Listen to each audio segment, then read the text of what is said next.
Alright, today I want to review this Coffeezilla video. Um, we'll maybe talk a little bit about it. I don't think we'll watch the full thing though. Yeah, he's a really interesting guy who does financial scams and whatnot. So, 1 and a 2 and away we go.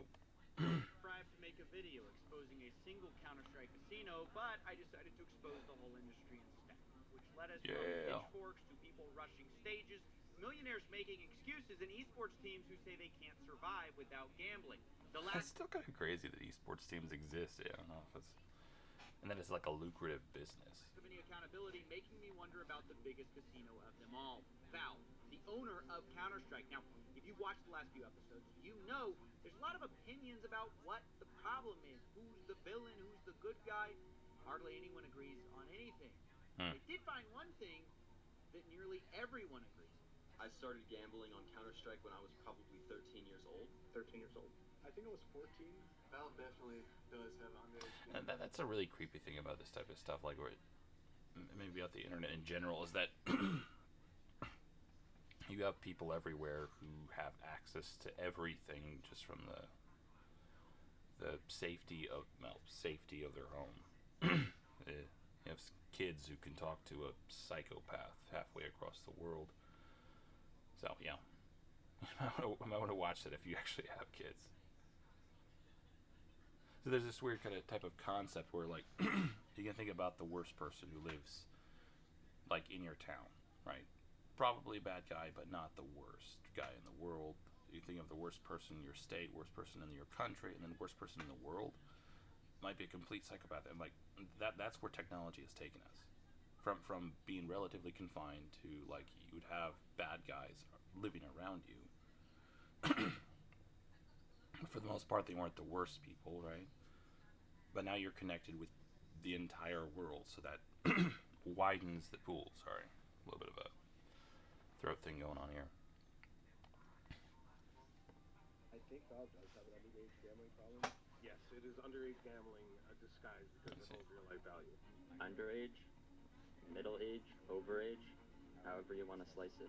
Well, I think that they fiddle with this because it's technically not gambling, but like it's the definition of technically legal. When I was young, that's the most easily influential age to get people in, because I can't go to a real casino and gamble.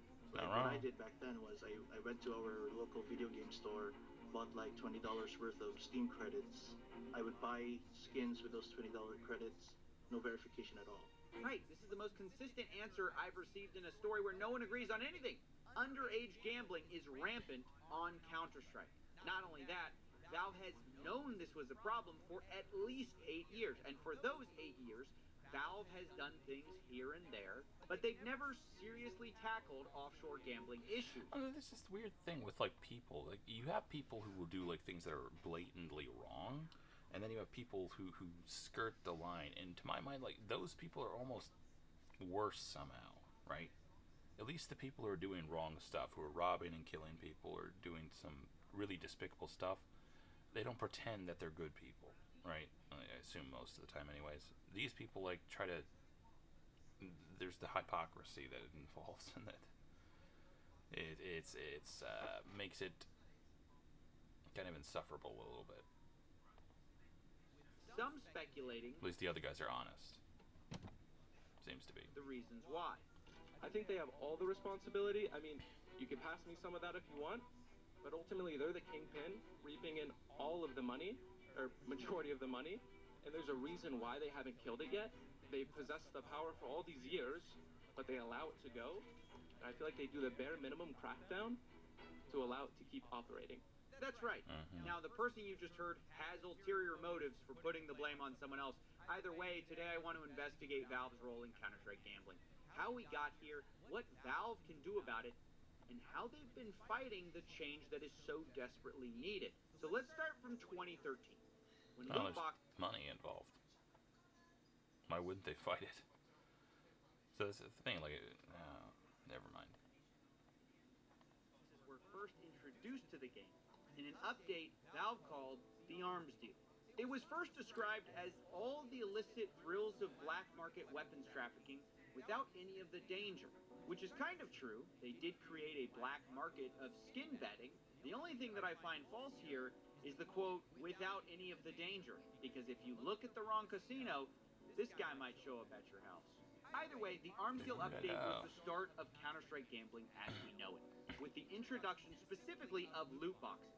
We're going to open one here so you can experience what that's like. First, you take a... There's a weird thing about this. It kind of alters the whole definition of stealing. So, like in normal life, you have this dynamic where if you take a person's thing, they no longer have that thing. But in this scenario, you're taking what is presumably one of an infinite copy of a thing, right? So it's not like they're going to run out of a supply. It is in theory an infinite supply of this thing. So by taking a thing, you're not really taking anything from them except for the money that they would have got from selling the thing. It's just like this weird type of dynamic there. It's strange, and also it makes it like one of the most lucrative sales techniques, because you don't have to worry about a supply. You only have to worry about the demand for the thing. Again, in theory, you have an infinite supply of the thing. I assume, like maybe someone who actually knows about this type of stuff would know more, but it feels like all you have to have is a copy of this thing. Pay $2.50, the case opens, and a wheel spins where items of varying rarity pass by. Knives and gloves are particularly valuable because they're particularly rare, but usually you get an item worth pennies. Now you might notice this whole process, especially the near misses, resembles a slot machine. I believe that's not an accident. This is the same company that hired experimental psychologists to design parts of their game. Yeah, there's this weird thing where like near misses. Goodness. Oh, let's watch a little bit more. So my name is Mike Amender. I'm an experimental psychologist at Valve, applying knowledge and methodologies from psychology to game design. So thinking about how knowledge of human behavior can impact the choices that we're making.